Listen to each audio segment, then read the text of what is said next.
Hello, Mary Meet. So, hello again. The reason why I haven't been making videos for a while is that my computer died and it had to be repaired, and the PC I was using while this one was being repaired didn't really have a proper camera, so I couldn't make any videos. So, yes, I'm back. And I want to review a book. The book I want to review is How to Safely Use the Ouija Board. The Modern Guide to the Ouija. I can't talk today. The Modern Guide to the Ouija and Easy to Follow Instructions by Daniel Cumerlato. Yeah, I guess it is Ouija. It's supposed to be pronounced as because it's supposed to be a combination of we and ya. So, yes, I am pronouncing it all wrong. Please tell me how horrible I am in the comments section.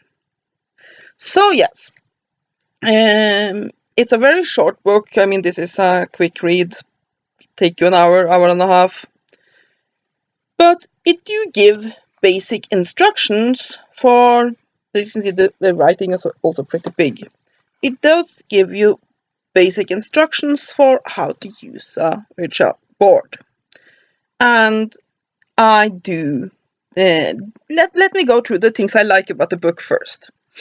It sort of dispels some of the hysteria about how dangerous the Ouija board is, because it really isn't any more or less dangerous than any other method to work with spirits. And I think it's a really unfortunate thing that's happened, that basically Hollywood has made people so afraid of this one tool, while at the same time nobody cares about other types of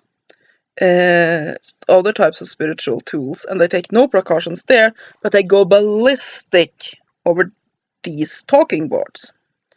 And really, the Ouija, and it's actually referred to in this book, it is just basically a form of automatic writing. And yeah, that's all it is. It always amazes me when you have people that's completely okay with automatic writing, awesome.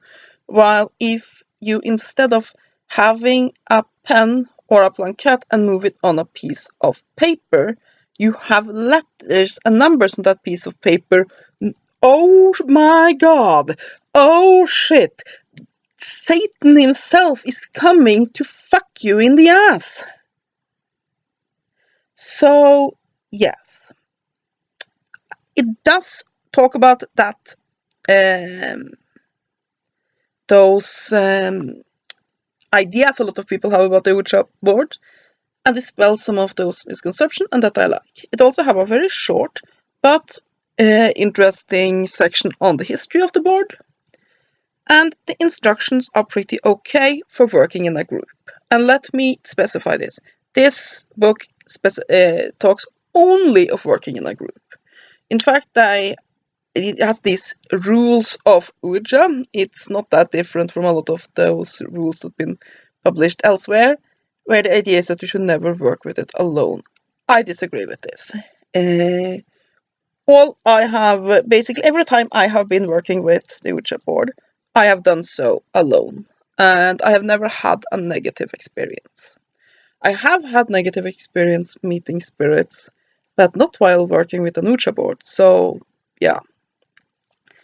And so yeah, things that I do disagree with is when the author presents it that basically the only reason why you would use an Ouija board is that it's a way to contact spirits without having any spiritual abilities, without being psychic or being a medium.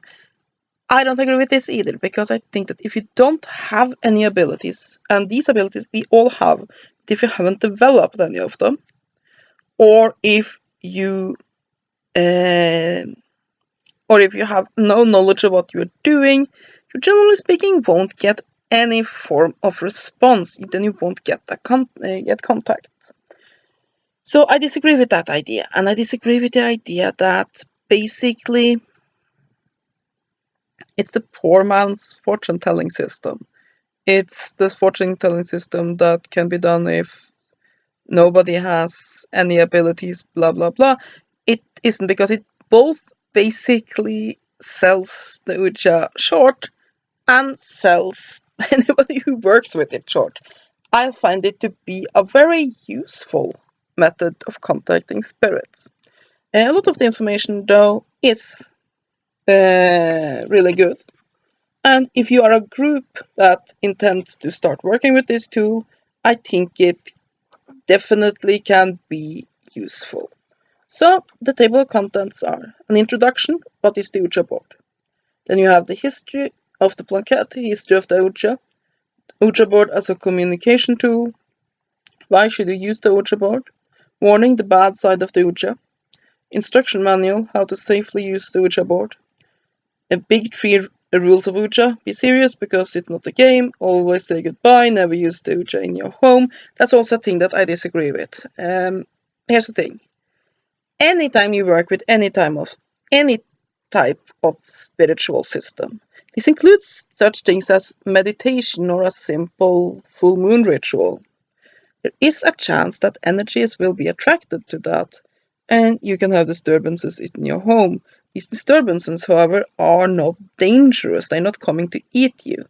Yes, when working with Ouija, there is a chance that that can attract that, but I don't think that's place bound. It's basically usually it's you it's attracted to. Now, that being said, of course, use your precautions. Do protections, whatever protection works within your system, and because you never know exactly what you'll contact. So cleanse yourself, protect yourself, but it isn't a problem working with these tools in your home. In the museum, have perfect communication with the dead, you have the team, details about the role, the leader, the documenter, the energizers, how to set up the table. This basically uses the idea that you need a group of people as energizers that their only role is to give energy to it. Then you have the leader who asks the questions, and you have a documenter that basically writes things down. That's completely fine. It basically discusses one type of ritual to use the Ouija, and it's pretty good.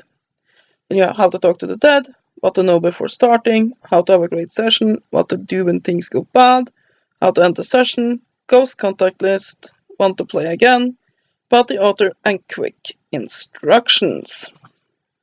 So yeah, I mean, I think I paid $5 for this. I'm not completely sure. I think it was $5. And I mean, it's completely okay. If you have never worked with this tool before, I think it can be a useful little manual.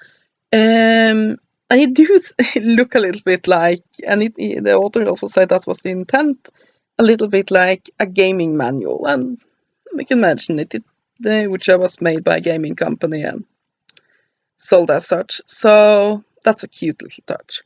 So I think that the most limiting part of it is that it's only discussed how to do this as a group, and not everybody has a group of 3 to 4, 5 people to work with. So that's the limiting factor of it. Other than that, and other than I'm disagreeing with some of these points here, I think this is a pretty okay book. And for the price, I mean, you could do worse with $5 than get a book that it might not last you more than 1 hour, 1.5 hours or so, but still, you have a good read for that time, and you might learn something. It's worth things to spend $5 on. So yeah, that is my review of How to Safely Use the Ouija Board, a modern guide to the Ouija. Easy to follow instructions by Daniel Cumerlato. I hope I pronounced his name right, but knowing me, I probably didn't. So yeah, hope you have enjoyed this review. Have a great day, and blessed be.